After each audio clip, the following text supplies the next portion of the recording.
Om Sai Ram. Welcome to Sai Samarpan channel. मैं हूं आपके साथ में विनी।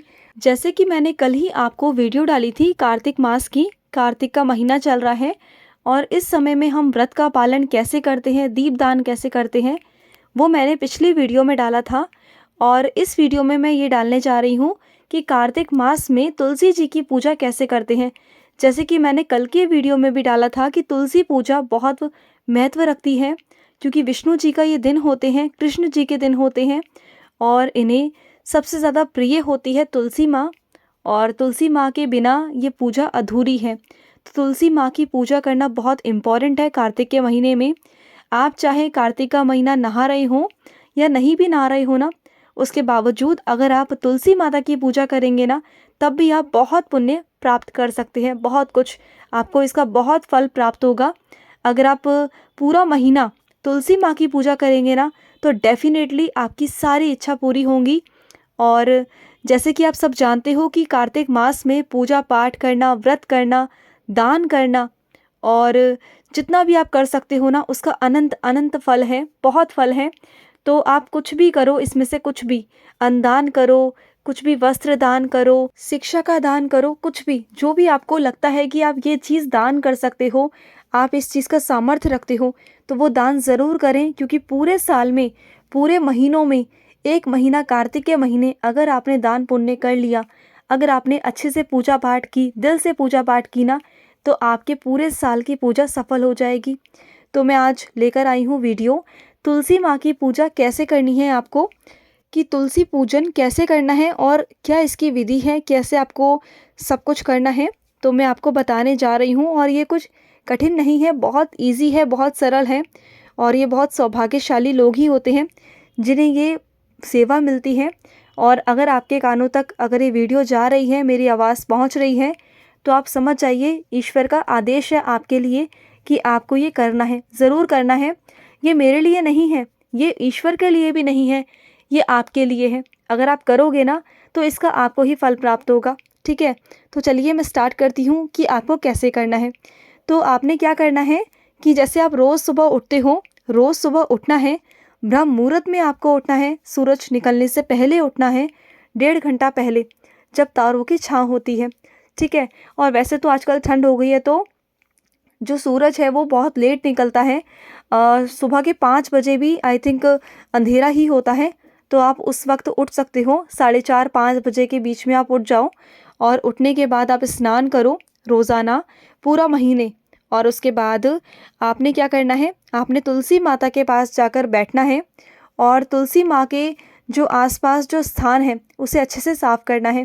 क्योंकि क्या है ना कि कभी कोई कीट कीटाणु या कुछ भी तुलसी माँ के इर्द गिर्द होते हैं, आसपास होते हैं। तो सबसे पहले अगर हम भगवान का भी पूजन करते हैं तो मंदिर साफ करते हैं ना, तो वैसे ही आपको जो तुलसी का गमला है उसके आसपास साफ सफाई कर देनी है अच्छे से। और उसके बाद आपने क्या करना है, एक लोटा लेना है। तांबे का लोटा हो तो बहुत अच्छी बात है, नहीं तो स्टील का भी आप ले सकते हो। आपने क्या करना है, तुलसी माँ को जल अर्पित करना है। आप जल चढ़ाएंगे तुलसी माँ को। रविवार को छोड़कर इतवार को आपको तुलसी माँ को जल नहीं चढ़ाना है। आप इतवार छोड़कर रोज़ माँ को जल चढ़ाएंगे। उसके बाद तुलसी माँ को नमस्कार करेंगे और उसके बाद हम पूजा आरंभ करेंगे। तो पूजा किस तरह से करनी है आपको, आपने सबसे पहले स्वास्तिक बनाना है। आप चाहो तो रोली से भी बना सकते हो या आप हल्दी से भी बना सकते हो। तो हिंदूज़ में ये शुभ माना जाता है, जो स्वास्तिक होता है ये शुभ मानते हैं। जहाँ भी हम गणेश जी को नहीं ले जा सकते, उनके रूप को नहीं ले जा सकते, वहाँ हम स्वास्तिक के रूप में गणेश जी को पूजते हैं। तो आपने स्वास्तिक बनाना है और उसके बाद क्या करना है, आपने घी का दीपक जलाना है। अगर आप घी का दीपक नहीं जलाना चाहते तो आप तिल का दीपक जलाइए। तिल का दीपक भी बहुत शुभ माना गया है कार्तिक के महीने में। अगर आप कार्तिक के महीने में अगर आप नॉर्मल भी पूजा अपने घर में भी कर रहे हैं ना, तो अगर आप तिल के तेल की करेंगे तो वो बहुत बेटर होता है। और ठंड से देखिए घी जम भी जाता है ना। तो अगर आप तिल का तेल यूज़ करेंगे तो वो बहुत बेटर है। नहीं तो घी का तो हम करते ही हैं, घी का भी शुभ माना जाता है। फिर आपने दीपक जलाकर जो आपने स्वास्तिक बनाया है ना, वहाँ पर रखना है। और उसके बाद आपने तुलसी माता को चुनरी चढ़ानी है। जो भी छोटी सी चुनरी आती है ना माँ को चढ़ाने की, वो आप चढ़ाइए। वस्त्र के रूप में। अब तुलसी माता को तो हम वस्त्र नहीं पहना सकते ना, पहनाते हैं वैसे, तुलसी विवाह के दिन पहनाते हैं, साड़ी पहनाते हैं, लेकिन अभी आप तुलसी माँ को चुनरी चढ़ा सकते हैं। तो आप माँ को चुनरी चढ़ाइए, चुनरी उड़ा दीजिए। उसके बाद आपने तिल का इस्तेमाल करना है, आपने तिल चढ़ाने हैं और थोड़ा सा तिल जो है वो दीपक में भी डालना है। इसमें चावल का इस्तेमाल नहीं करते हैं पूजा में, चावल का इस्तेमाल नहीं किया जाता, इस वक्त तिल का इस्तेमाल किया जाता है। तो तुलसी माँ को तिल चढ़ाते हैं, उसके बाद दिए के अंदर भी तिल डालते हैं। कहते हैं कि तिल जितना चटकते हैं ना, उतना आपके दुख परेशानियाँ कष्ट दूर होते हैं। तो आप पहले उन्हें दिए पर भी समर्पित करिए, तिल को और तुलसी माँ को भी। उसके बाद आपने क्या करना है, आपने माँ को कलावा बांधना है। कई लोग कलावा बोलते हैं, कई लोग मोली बोलते हैं, ठीक है। तो आपने ये बांधनी है, ये चढ़ानी है। और अगर ये ना हो आपके पास तो आप चुनरी चढ़ाइए, और चुनरी ना हो तो आप चुनरी के बदले कलावा चढ़ा सकते हैं। उसके बाद आपने क्या करना है, आपने माँ को फूल चढ़ाना है, और फूल जो है वो ऑप्शनल है। अगर आपके पास में फूल है तो आप फूल चढ़ाइए, अदरवाइज़ कोई ज़रूरत नहीं है। मतलब अगर नहीं है तो परेशान मत होइए, ठीक है। अगर हैं तो चढ़ा दीजिए, बहुत अच्छी बात है। उसके बाद में क्या करना है, आपको भोग लगाना है, और भोग के लिए भी आपको कुछ पकवान बनाने की कोई ज़रूरत नहीं।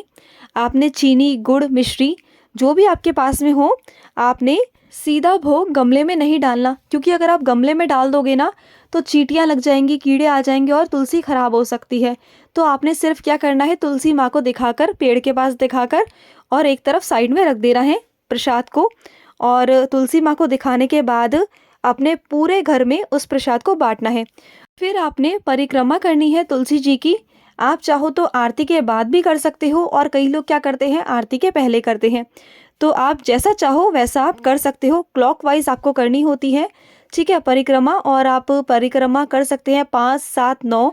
अगर आप 5, 7, 9 परिक्रमा नहीं कर सकते हैं, अगर आपके पैरों में दिक्कत है या कोई प्रॉब्लम है, आपके शरीर से कोई प्रॉब्लम है, आप नहीं कर सकते हो, तो एटलीस्ट आपको 2 तो करनी ही है, कम से कम 2 करिए।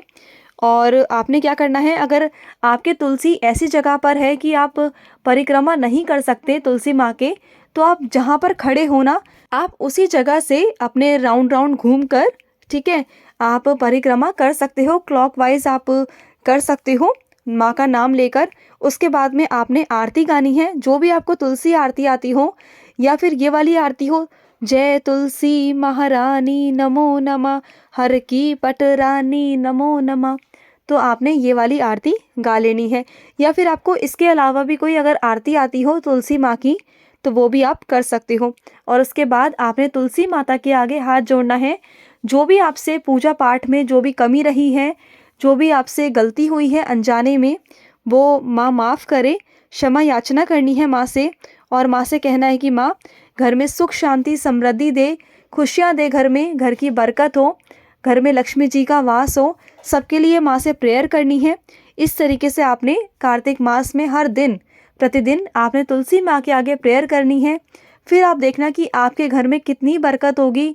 जिस घर में तुलसी महारानी की पूजा होती है ना, उस घर में कभी कमी नहीं आती, कभी भी नहीं आती, क्योंकि तुलसी माँ हरी भरी रहती है। अगर आपके घर में तुलसी सूख रही है ना, तो समझ जाइए कि तुलसी माँ आपसे रुष्ट है और आपके घर में बरकत नहीं होगी। तो हमेशा तुलसी आपके घर की हरी भरी रहनी चाहिए।